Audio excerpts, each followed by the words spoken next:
सभी बच्चों को नमस्कार। मैं हूं दुर्गा पारधी। मैं आज ऑनलाइन क्लासेस में कक्षा 12वीं कॉमर्स विषय अकाउंट बताऊंगी। अकाउंट विषय को 5 इकाइयों में बांटा गया है और पांचों इकाइयों में अलग अलग चैप्टर्स दिए गए हैं और प्रत्येक यूनिट के अलग अलग चैप्टर्स को हम एक एक करके देखेंगे। तो आइए देख लेते हैं कि फर्स्ट यूनिट में हमारा कितने चैप्टर्स दिए गए हैं। तो ये है हमारा यूनिट फर्स्ट, जिसमें हमको दिया गया है चैप्टर फर्स्ट में साझेदारी फर्मों का लेखांकन। दूसरे चैप्टर में हम देखेंगे ख्याति। तीसरे चैप्टर में विद्यमान साझेदारों के लाभ विभाजन अनुपात में परिवर्तन। चौथे चैप्टर में हम देखेंगे नए साझेदार का प्रवेश। पांचवें चैप्टर में हम देखेंगे साझेदार का अवकाश ग्रहण एवं मृत्यु। और छठवें चैप्टर में हम देखेंगे साझेदारी फर्म का विघटन या समापन। तो हमारे पहले यूनिट का पहला चैप्टर है साझेदारों का लेखांकन। साझेदारी लेखांकन में मैं आप लोगों को तीसरा पॉइंट बताऊंगी, लाभ हानि नियोजन खाता, जिसमें प्रैक्टिकल बताना है। तो प्रैक्टिकल बताने से पहले कुछ थ्योरी बिंदु हैं, उन्हें देख लेते हैं। तो सबसे पहला पॉइंट है हमारा साझेदारी। साझेदारी क्या है? साझेदारी मतलब एक प्रकार का समझौता होता है, और ऐसे साझेदारी में जब दो व्यक्ति या दो से अधिक व्यक्ति, और दो से अधिक व्यक्ति भी हो सकते हैं, तो यहाँ पर जब कोई दो या दो से अधिक व्यक्ति समझौते के अनुसार किसी व्यापार को चलाने के लिए सहमत हो जाते हैं या एकत्र हो जाते हैं, तो वे साझेदारी कहलाते हैं। साझेदारी जब शुरू की जाती है तो सभी साझेदारों के द्वारा अलग अलग पूंजी अपने हिस्से की लाई जाती है और उतनी ही श्रम लगाई जाती है, और अंत में जो भी लाभ हो या हानि हो वे सभी साझेदार आपस में मिलकर बांट लेते हैं। दूसरा पॉइंट है हमारा साझेदारी संलेख। तो साझेदारी संलेख एक प्रकार का समझौता है, ठहराव है या अनुबंध जो साझेदारों के बीच होता है। साझेदारी संलेख में उन सभी नियमों एवं शर्तों का उल्लेख होता है जो साझेदारों के बीच किया जाता है।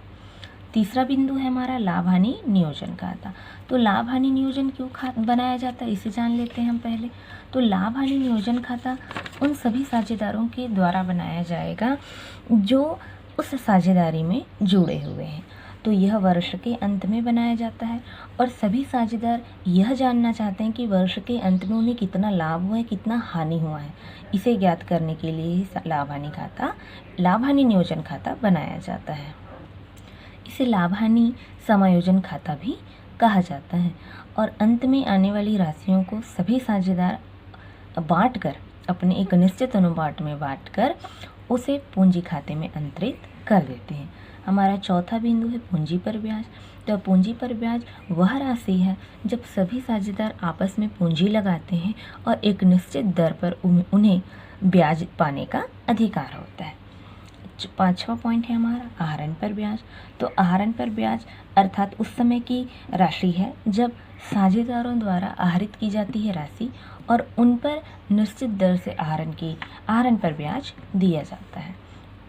अगला और आखिरी पॉइंट है ऋण पर ब्याज। ऋण पर ब्याज जब कभी फर्म को ऋण की आवश्यकता होती है तो यह फर्म अपने ही किसी साझेदार से ऋण ले सकता है आवश्यकता अनुसार, और जब कभी फर्म ऋण की वापसी करेगा तो वह ऋण पर एक निश्चित ब्याज अर्थात 6% सहित ऋण का भुगतान करता है। इसमें माह पर भी ब्याज ज्ञात किया जाएगा। जब कभी कोई साझेदार फर्म को वर्ष के मध्य में ऋण देता है तो 6% के साथ साथ से वर्ष के मध्य का भी ब्याज दिया जाएगा। इस प्रकार फर्म द्वारा ऋण पर ब्याज का भुगतान किया जाता है। तो ये वे थ्योरी बिंदु हैं जिन्हें समझाया गया है। उम्मीद है कि आप लोगों को ये थ्योरी बिंदु समझ आ गई होगी, किंतु फिर भी से किसी बच्चों को डाउट हो, कोई दिक्कत हो या कुछ और भी जानकारियाँ पूछना हो तो मेरे चैनल को सब्सक्राइब कर लीजिए और कमेंट बॉक्स में लिखकर ज़रूर बताइए, और पसंद आया होगा तो लाइक भी कीजिए।